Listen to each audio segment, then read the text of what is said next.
Hello friends. मैं आप सब के लिए सिंहासन बत्तीसी की कहानी लेकर आई हूँ, जिसमें दूसरी पुतली चित्रलेखा की कथा कुछ इस प्रकार है। एक दिन राजा विक्रमादित्य शिकार खेलते खेलते एक ऊंचे पहाड़ पर आए। वहां उन्होंने देखा एक साधु तपस्या कर रहा है। साधु की तपस्या में विघ्न नहीं पड़े, यह सोचकर वे उसे श्रद्धापूर्वक प्रणाम करके लौटने लगे। उनके मुड़ते ही साधु ने आवाज़ दी और उन्हें रुकने को कहा। विक्रमादित्य रुक गए और साधु ने उनसे प्रसन्न होकर उन्हें एक फल दिया। उसने कहा, जो भी इस फल को खाएगा तेजस्वी और यशस्वी पुत्र प्राप्त करेगा। फल प्राप्त कर जब वे लौट रहे थे तो उनकी नज़र एक तेजी से दौड़ती महिला पर पड़ी। दौड़ते दौड़ते एक कुएं के पास आई और छलांग लगाने को उद्युक्त हुई। विक्रम ने उसे थाम लिया और इस प्रकार आत्महत्या करने का कारण जानना चाहा।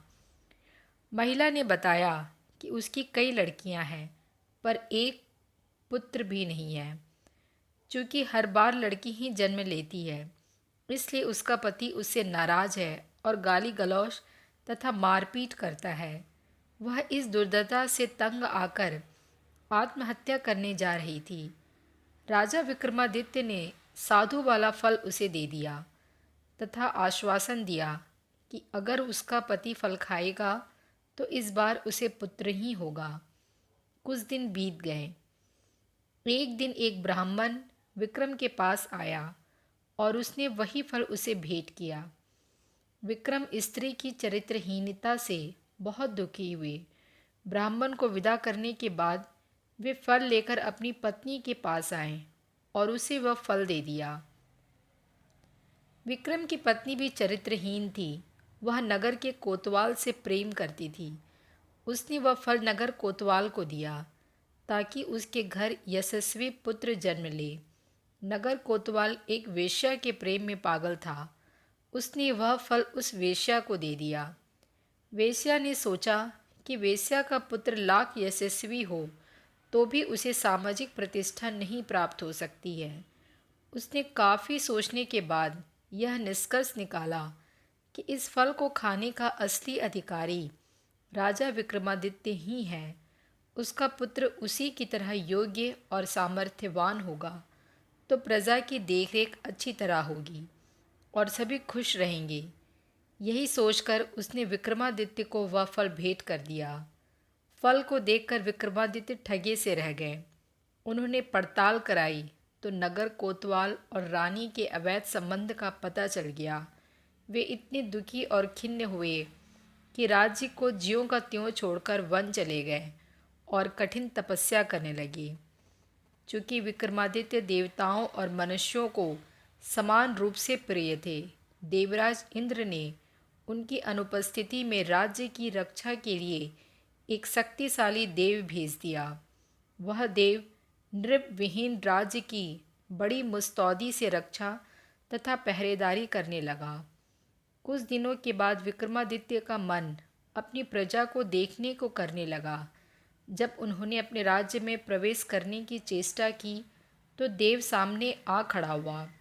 उसे अपनी वास्तविक पहचान देने के लिए विक्रम ने उससे युद्ध किया और पराजित किया। पराजित देव मान गया कि उसे हराने वाले विक्रमादित्य ही हैं और उसने उन्हें बताया कि उनका एक पिछले जन्म का शत्रु यहाँ आ पहुँचा है और सिद्ध कर रहा है। वह उन्हें खत्म करने का हर संभव प्रयास करेगा। यदि विक्रम ने उसका वध कर दिया तो लंबे समय तक वे निर्विघ्न राज्य करेंगे। योगी के बारे में सब कुछ बताकर उस देव ने राजा से अनुमति ली और चला गया। विक्रम की चरित्रहीन पत्नी तब तक ग्लानि से विष खाकर मर चुकी थी। विक्रम ने अपना राजपाट संभाल लिया और राज्य का सभी काम सुचारू पूर्वक चलने लगा। कुछ दिनों के बाद उनके दरबार में वह योगी आ पहुंचा। उसने विक्रम को एक ऐसा फल दिया जिसे काटने पर एक कीमती लाल निकला। पारितोषिक के बदले उसने विक्रम से उनकी सहायता की कामना की। विक्रम सहर्ष तैयार हो गए और उसके साथ चल पड़े। वे दोनों शमशान पहुँचे तो योगी ने बताया कि एक पेड़ पर बेताल लटक रहा है और एक सिद्धि के लिए उसे बेताल की आवश्यकता है। उसने विक्रम से अनुरोध किया कि वे बेताल को उतार कर उसके पास ले आएं। विक्रम उस पेड़ से बेताल को उतार कर कंधे पर लाद कर लाने की कोशिश करने लगे। बेताल बार बार उनकी असावधानी का फ़ायदा उठाकर उड़ जाता और पेड़ पर लटक जाता। ऐसा 24 बार हुआ।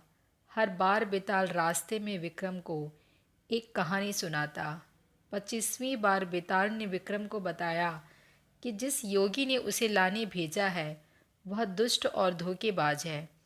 उसकी तांत्रिक सिद्धि की आज समाप्ति है तथा आज वह विक्रम की बलि दे देगा।